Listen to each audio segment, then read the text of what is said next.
Hey everyone, welcome back to the P3 Maths series. Last time we talked about integration by substitution. Today we'll end this integration topic by doing integration by parts. Now, integration by parts is a very tricky concept to get the hang of, so we will try to do as many questions as possible for this. So, where do we need integration by parts? It's when we have product of two functions. So product of two functions. Now, one thing that may come to mind, we previously talked about product of two functions in integration by substitution also. So what's the difference over here and there? So when we have a derivative and some function next to it, although like this is not the only form where the integration by substitution and the product of two functions can come, this is just one of the forms that come. So over here, although like we are writing the general formula over here, you can use integration by substitution to do it also. So the goal is that if you have in some form you have a derivative next to the function, you can use integration by substitution. So over here, integration by parts is neither needed nor easy to do. Like it would just, make it even more difficult. Now, when you have two functions that do not have this kind of relationship where they neither is the derivative of the other, then you use integration by parts. So u of x, v of x, dx, when you do not have any relationship between. Okay, so that's when you use integration by parts, when neither is derivative of the other.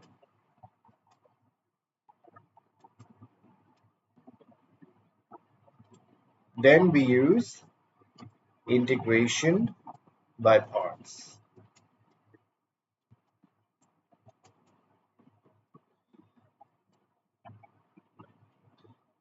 Basically like this. Now, let's first write down the formula, general formula of this. Again, very different forms of this integration by parts formula you will see in the books and over the internet. One very common way of doing this is you have u, v, dx. We know that these are the two functions of x. So u times by integral of v dx minus whole integral of u prime, which is the derivative of u, times by integral of v dx whole dx. So this is the general form of the integration by parts.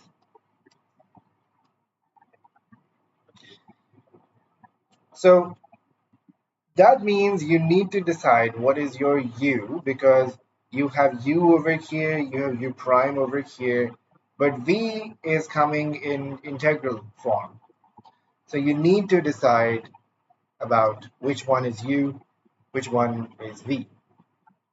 So we decide on the basis of which of these functions will get reduced and eventually disappear once you differentiate. So u is chosen on the basis that it will get reduced or disappear. Oh, sorry, wrong spellings. Disappear simply by differentiation.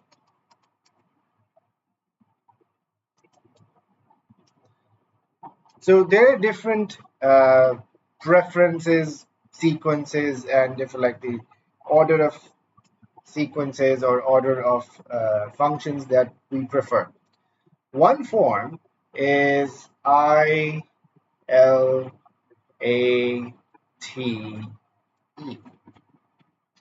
the where I is the inverse functions,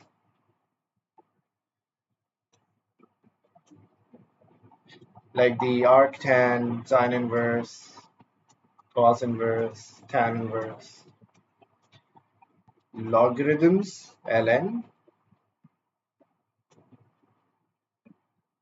algebraic, that means x, x squared, or some other form, trigonometric, like sine x, cos x, etc., and exponential.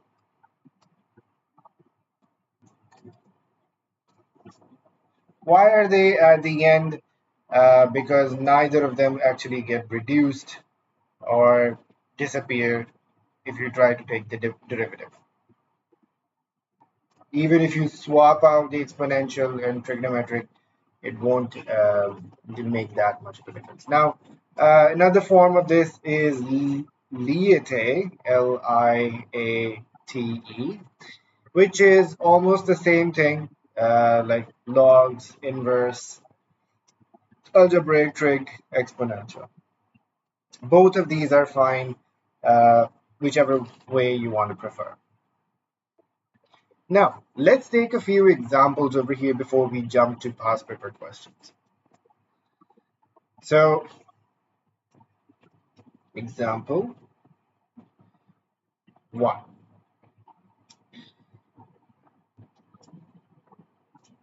Let's say the easiest example that comes to mind is x ln x dx. Now, if you notice, neither x is the derivative of ln x or neither ln x is the derivative of x. So we can't use integration by substitution over here. So over here, we will have to use integration by parts. So of these, which one of these we will choose as u, the logarithmic ln? So if you look at the general formula over here, I'll write it again over here. So uv dx is equal to u integral v dx minus full integral u prime integral v dx dx.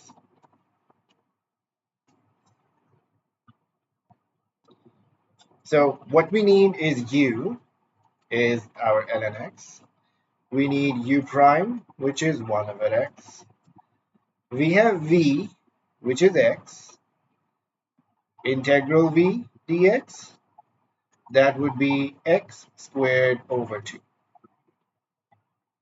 Now we put this over here into that form, x ln x dx, u times by integral, so this ln x times by x squared over 2 minus integral u prime, actually let me use a different color, this u prime 1 over x times by x squared over 2 dx.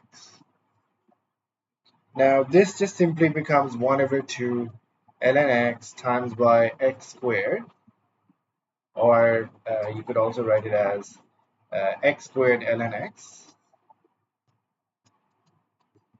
minus, if you notice, 1x cancels out, you're left with x over 2. So this becomes x squared over 4. Power of x increased by 1, so 2 divided by 2, so 2 times by 2 becomes 4, and this becomes your integral. Simple. Now, similarly, let's try out ln x.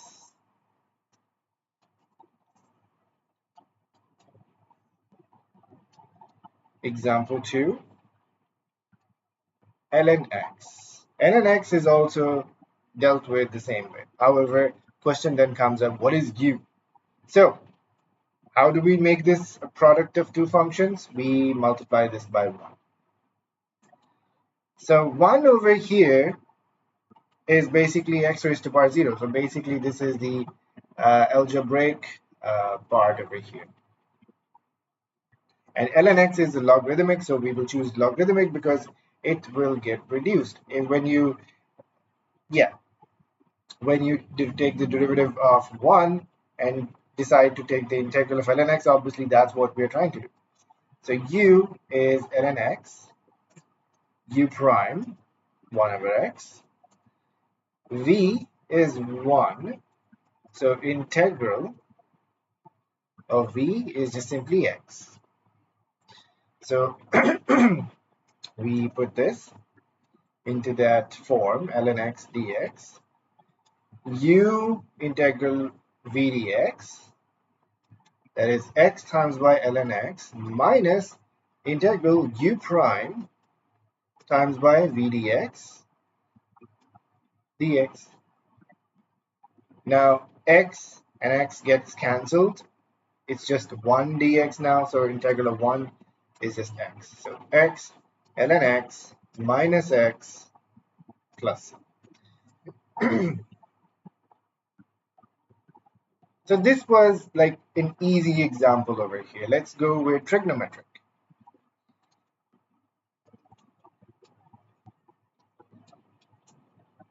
Let's say you have x squared sine x dx. Now over here, we know that when we differentiate x squared, it will get reduced to x and then 1, not regarding the, not taking into account the coefficients, just the powers of x. Sine x, on the other hand, if you try to take the integral or the derivative, it will just convert into cosine and it will just keep on repeating. So it will never get reduced or disappear. So u, by this logic, should be our x squared. U prime should be our 2x. V is our sine x. V integral is our minus cos x. Now, when we use the integration by parts formula over here, we have u times by integral v dx, which is x squared times a minus cos x, so minus x squared cos of x, minus integral 2x times by minus cos x. So minus minus can come outside, and this will become 2x cos x dx. So now, as you can see over here, we require another round of integration by parts. So over here, we have to stay consistent with our choice over here. So u will be our 2x. You can have x also, you can bring 2 out. U prime will be 2. V is our cos x. So integral v dx is basically just sine x. Integral of cosine is sine. So minus x squared cos x plus, we have 2x times by sine x, and then 2 integral, so minus 2 integral sine x dx. So minus x squared cos x plus 2x sine x, and we know what the integral of sine is, that is minus cosine.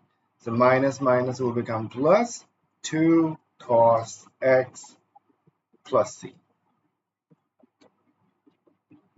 And that's your integral. All right. So over here, we were able to choose u easily as the algebraic one because it does get reduced. So it goes from x squared to 2x to 2. And after that, if we do, the u prime would be 0. So yes, there was a clear winner over here. There will be in some situations where this will not be so easy to choose. So for example, you have e raised to power x sine x dx. Now over here, if you see the ILATE rule or the LIATE rule, either way, the order of preference is that trigonometric first, then exponential. So, but if you think about it, neither of them are getting reduced.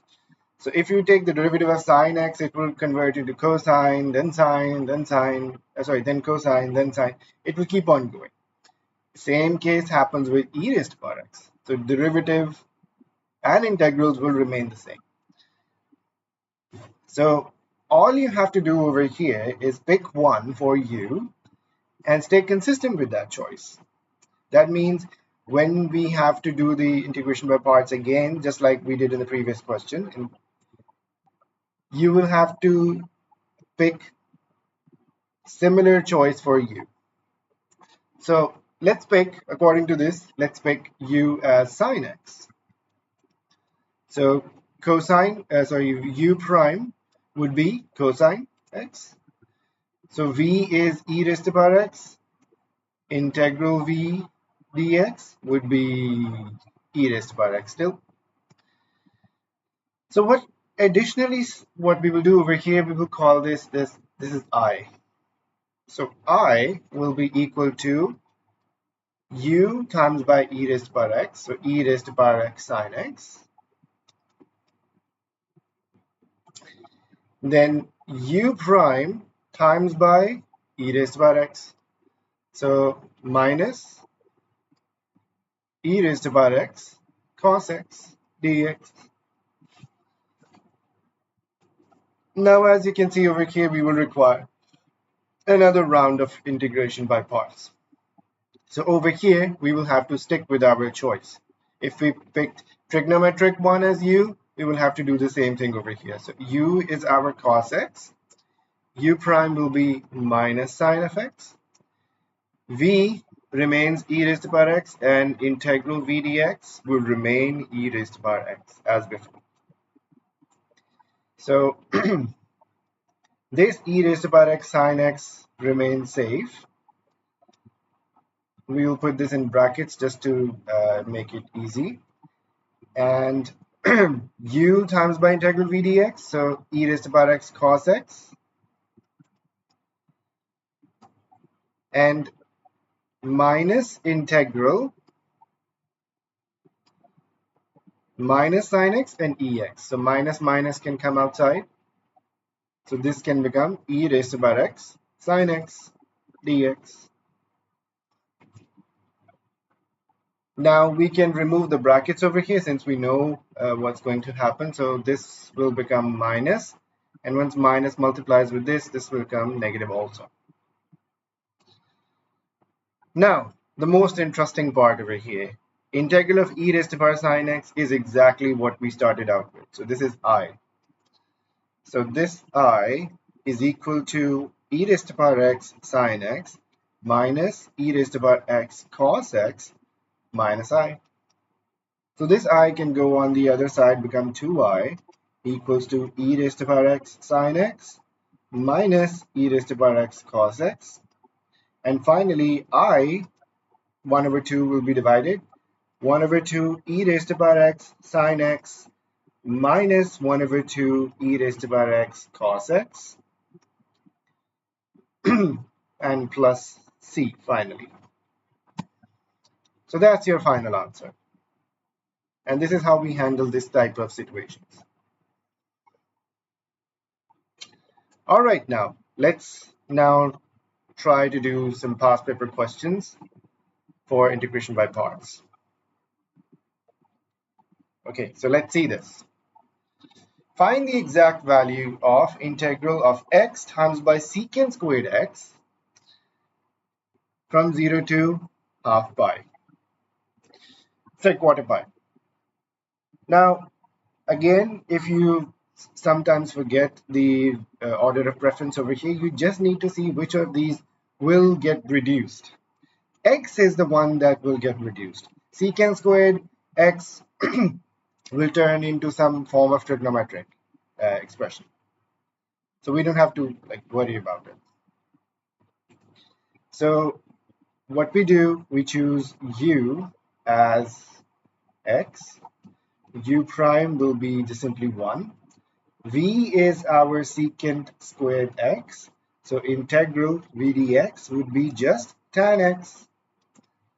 So x secant squared x dx from 0 to pi by 4 will be u times by integral v dx, x tan x, minus integral u prime times by v dx, it's just tan x dx. Now, although you can see the integral of tan x from the formula booklet, it would be better if you use the practice we did in the previous videos. So this opens up to be x tan x minus integral of tan can be written as sine x over cos x dx. Now, if you remember, this is now of the form f prime of x, f of x dx. Now, granted that sine x is not directly the derivative of cosine, but we can add a minus sign over here and a minus sign over here to make it so. So whenever the derivative of the same function is in the numerator, it becomes in the ln form. So x tan x minus minus will become plus, and this becomes ln cos of x. Simple. Plus c. Oh, sorry, we don't need plus c because we have the values over here. We have the limits 0 to pi by 4. Technically, you will have to write 0 to pi by 4 over here also. 0 pi by 4, 0 pi by 4, pi by 4, 0.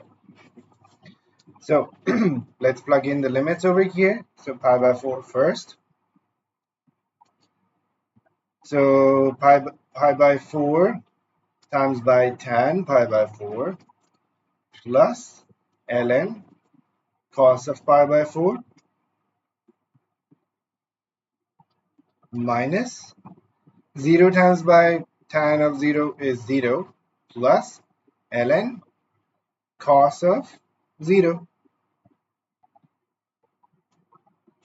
So tan pi by 4 is 1. So pi by 4 times by 1 is just pi by 4 plus cos pi by 4 is under root 2 over 2. So under root 2 over ln and under root 2 over 2 basically, or 1 over under root 2.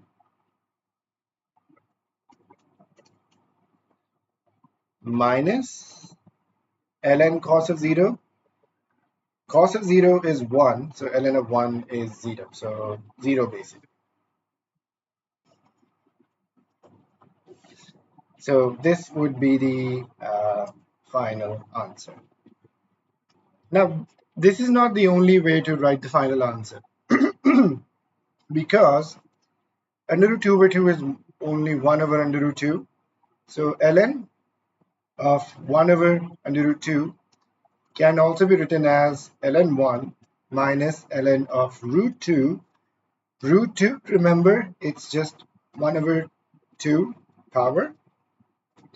So this can also be written as 0 minus half of ln 2. This would be a more simpler version, simplified version. So pi by 4 minus 1 over 2 ln 2. So this is the final simplified answer. All right, so now let's see the next question. All right, so let's see this question. The constant a is such that integral from 1 to a of x squared ln x is equal to 4. Show that a is equal to this. Notice that it has an ln a term over here, so we will not be able to achieve uh, fully a as the subject. So we integrate this over here from 1 to a x squared ln x dx equals to 4. Now it's clear that we will have to use integration by parts over here because neither of these are derivatives of each other. Whether we differentiate ln x or x squared, we don't get the other term. So for u, as the rule suggests, this one or even this one, our choice for u would be logarithmic one because it does get reduced. So u is equal to ln x. U prime would be 1 over x. V is our x squared. V integral dx would be x cubed over 3. So when we plug in the formula u integral v dx, that would be 1 over 3 x cubed ln x from limits 1 to a minus integral from 1 to a u prime and this. So 1 over x times by 1 over 3 x cubed dx. Now you can see this over here that we can cancel out 1x over here, making it x squared. However, the derivative of x squared will get result into the same thing with an extra 3 over here. So we have 1 over 3 x cubed ln x minus 1 over 9 x cubed from 1 to a. Sorry, this is a, not 9 over here. This is a. So the derivative of x squared is 1 over 3x cubed. So that's 1 over 3 times by 1 over 3 becomes 1 over 9. Now we plug in the limits. This is all equals to 4, equals to 4. Now we plug in the limits. So we have 1 over 3 a cubed ln a minus 1 over 9 a cubed minus the first term will become 0 because of this ln, so ln1 is 0, minus 1 over 9 simply because 1 over 9 1 times by 1 cubed is just 1 over 9 equals to 4. Now we take away the 1 over 9 on the other side. And a cubed, you can rewrite it as like this. So 1 over 3 ln a minus 1 over 9 equals to 4. Minus minus on the left side, it becomes plus 1 over 9. And when it goes on the other side, it becomes minus 1 over 9. So 4 minus 1 divided by 9 is 35 over 9. 35 over 9. And to make the denominators constant and same on both sides, we multiply this by 3 and 3. So 3 ln a over 9 minus 1 over 9, or we can simply just, use, since we have already made the denominators constant, same, we can write it like this, a cubed. So 9 and 9 can get cancelled. Now we can make a cubed the subject as like this. So 35 over 3 ln a minus 1. So therefore, a will be the cube root of this entire thing. So 35 over 3 ln a minus 1 raised to power 1 over 3. And just to make sure that this was the same, yes, 35 over 3 ln a minus 1. All right, this was straightforward. Now let's look at another example. All right, so let's see this. Find the exact value of integral of x sine half x dx from pi by 3 to pi. So we have to use the integration by parts also. So we need to choose the one that gets reduced, which is obvious choice x, because no matter what we differentiate sine or cosine with, they will just stay sine or cosine. U prime will be 1. V is sine half x, so integral v dx would be, the integral of sine is minus cos, same angle half x, but divided by the derivative of half x. So divided by half, which actually just means times by 2. Just to show you the process over here that we did not just simply make this up. You have cos half x divided by half. So this actually is just 2 cos half x. And there's a minus sign also. So minus 2 cos half x. Now we use the integration by parts. So x sine half x dx from pi by 3 to pi, u integral v dx, so minus 2x cos half x minus pi by 3 to pi, integral, same pi by 3 to pi, u v dx, so minus 2 cos half x dx. Now the first term will stay as it is, minus 2x cos half x. This minus minus over here, this minus and this minus can become plus, absolutely fine for us. However, we need to, because the integral of cosine is just sine this time, so we can deal with the sine over it first. So 2 remains as it is. Integral of cosine half x is sine half x.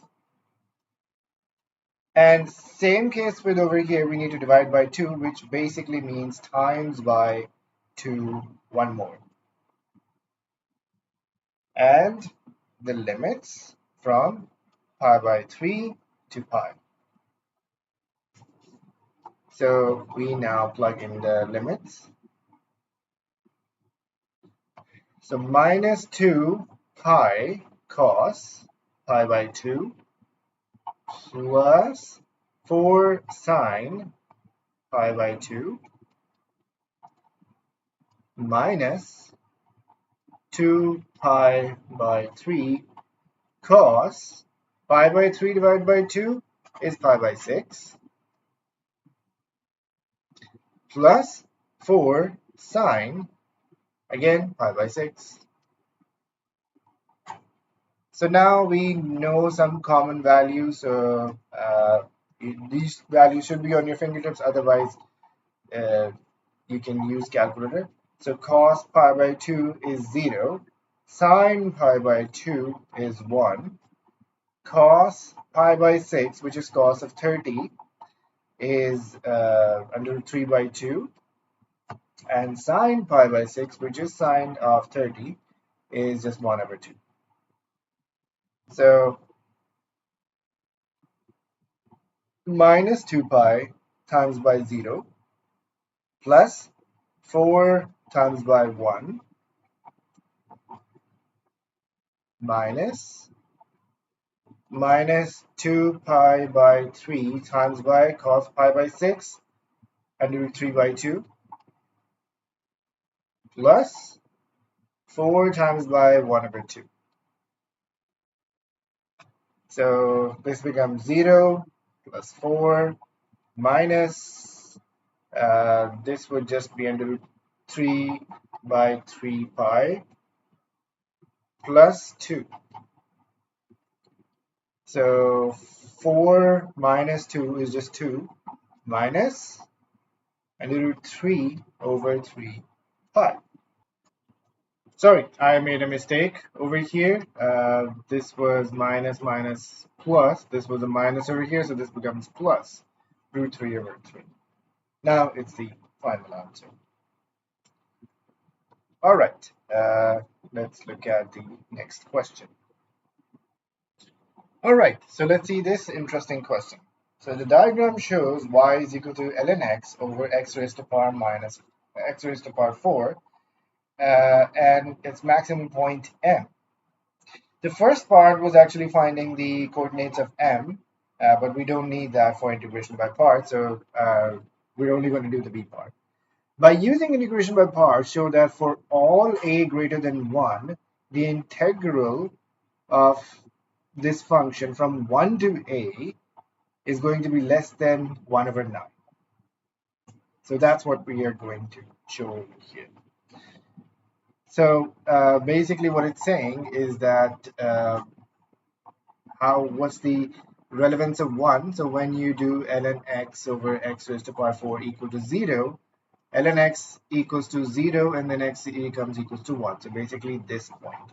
So it's saying that you take the area for anywhere, anywhere up till the limit from 1 to anywhere, it will always be less than 1 over 9. So that's what we're going to do. So first off, we need to integrate this by writing it as x raised to power minus 4 ln x from 1 to a dx. So the choice for u is obviously ln x. U prime would be 1 over x. V is x raised to power minus 4. So integral v dx is x raised to power minus 3 over minus 3, which is basically minus 1 over 3 x raised to power minus 3. Or you could also write it as minus 1 over 3 x cubed. So let's write the integration by parts. So u integral v dx, so minus 1 over 3 x raised to power minus 3 ln x minus integral. Remember, we have the limits from 1 to a. Again, 1 to a limits. And the integral of 1 over x times by minus 1 over 3 x cubed dx. Now the first term remains as it is, minus 1 over 3 x raised to power minus 3 ln x minus. Now when we combine this term, we get minus 1 over 3 x raised to power minus 4. So basically that's what we are integrating in the second form over here. So once we integrate this, you have minus 1 over 3 as it is. The power of minus 4, when it is increased by 1, it becomes minus 3 again, divided by minus 3. So let's resolve all these minus signs over here. So minus a minus get cancelled. So the outside minus that is coming from the integration by parts formula, that will remain. We have minus 1 over 3 x raised to power minus 3 ln x minus 1 over 9 x raised to power minus 3 from 1 to a. Now we now we plug in the limits. So minus 1 over 3 a cubed ln of a minus 1 over 9 a cubed.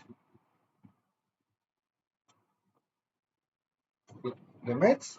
ln1 is 0, so the first term is 0, minus 1 over 9 as it is, because 1 over 9 times by 1 is same. Now, we have to simplify this a little bit. So this and this, like how we can factorize the a cubed outside. So we can factorize out minus 1 over 3 a cubed outside. You will have just simply ln a plus 1 over 3 plus 1 over 9.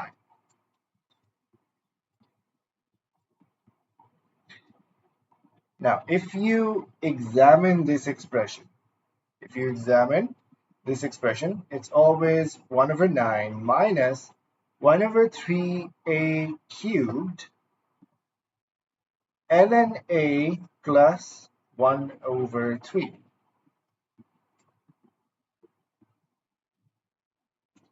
Okay, so we are finding the area from 1 to anything above 1.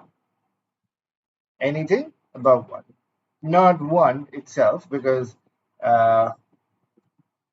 1, this would become 0 over here, and then 1 would be 0. And a is greater than 1 over here. So when a is greater than 1, ln a plus 1 over 3 simply goes positive, like this. Okay, so this will be the graph of ln a plus 3. So the ln a graph also looks very similar, but over here ln 1 is 0. So once you do the plus 1 over 3, it shifts 1 over 3 units above. So it's always positive for a greater than 0. So a is greater than 0. That means a cubed is also 0. That means ln a plus 1 over 3 is always also 0. Since we can see this over here.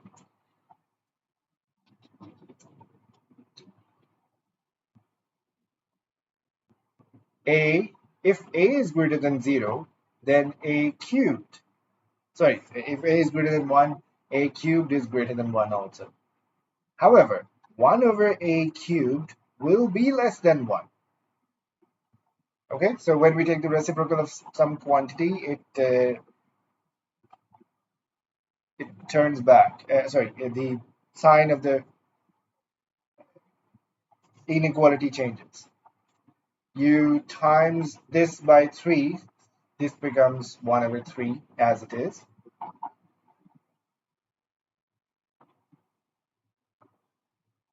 Okay, so this basically, you can actually resolve this line further. So you have minus 1 over 9 minus 1 over 3 a cubed ln a plus 1 over 9 1 over 9 a cubed. Minus, sorry. So minus 1 over 9 a cubed.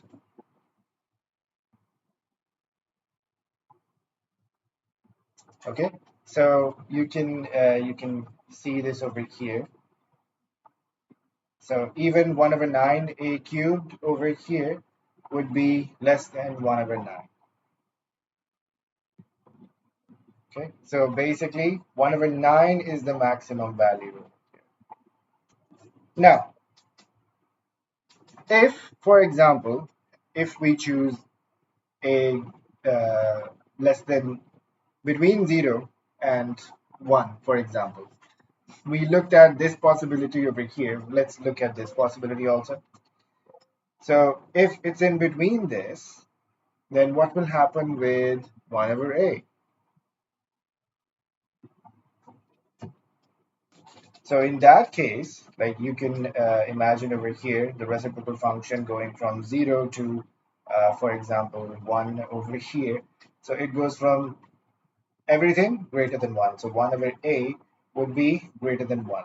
Therefore, 1 over a cubed would be greater than 1 also. So that means wherever the a cubed is involved, whether it's 3a cubed, 9a cubed or something, they would have value greater than 1. So 1 over 9 minus something that is greater than 1, then the area or the integral will come out negative.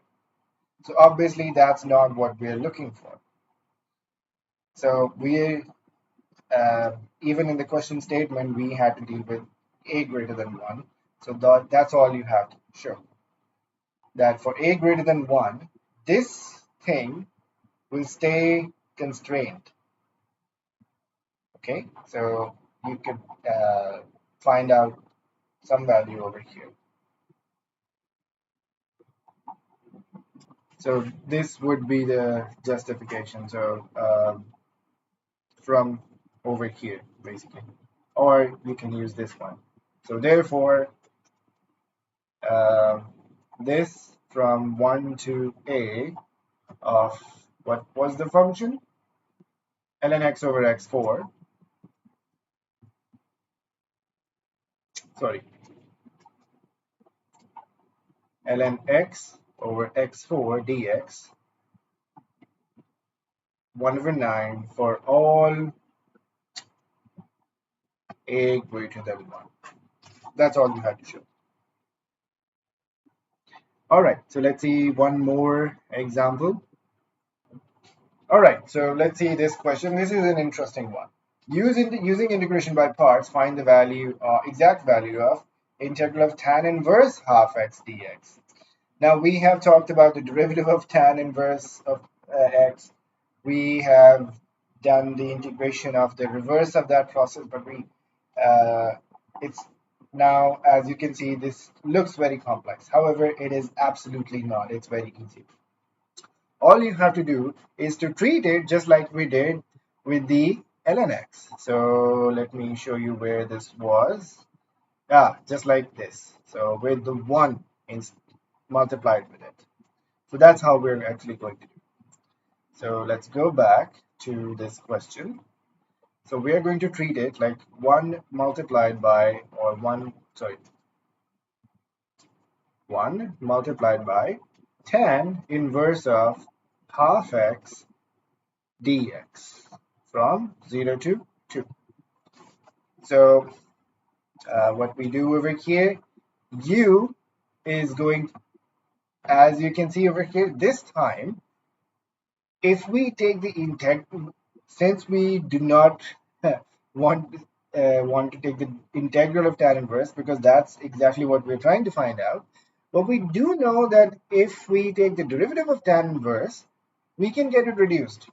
Also, according to the order of preference over here, we have either this one or this one.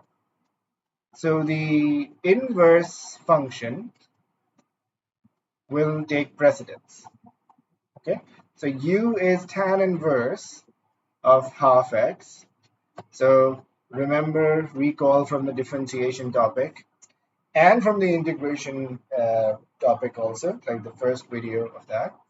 This would be half x, 1 plus 1, sorry, no, just half, and 1 plus 1 over 4, because the square of half, basically, x squared.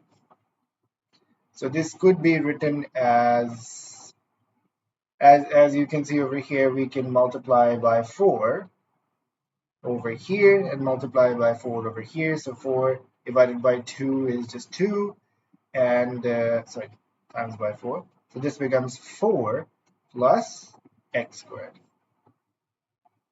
So you can write it this way. So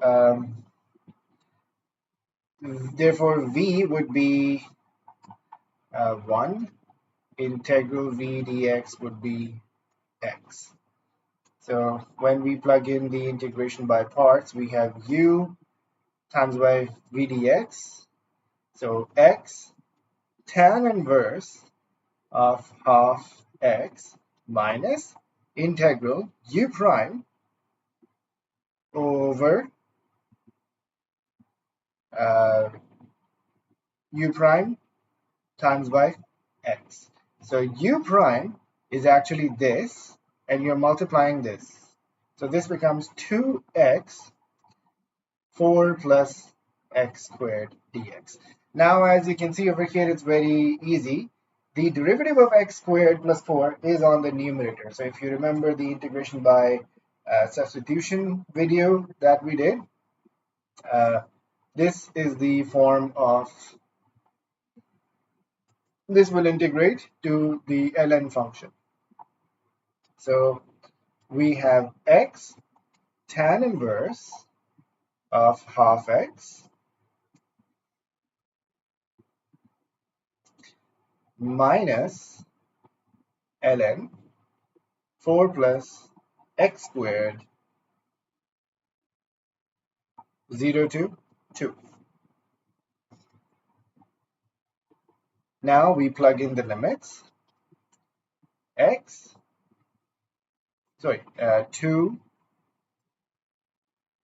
tan inverse half x, which would be just 2 divided by 2, half times by 2, minus ln 4 plus 2 squared, 4.